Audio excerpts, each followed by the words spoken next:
അപ്പൊ പകലിലും രാത്രിയിലും നമ്മൾ റമദാനിലാണ്. റമദാനിലെ വിശേഷപ്പെട്ട കാര്യങ്ങളിൽ സിയാമുണ്ട്, ഖിയാമുണ്ട്, തിലാവത്തുൽ ഖുർആനുണ്ട്.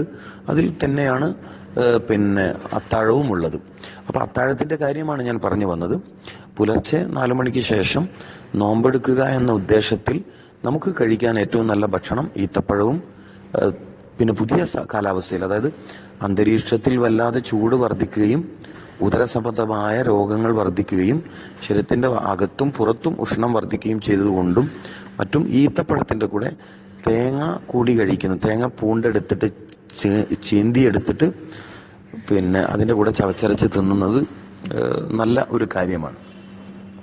അപ്പൊ ആ നിലയിൽ നമ്മൾ നോമ്പ് കാലത്തെ അത്താഴത്തെ ക്രമീകരിക്കുക.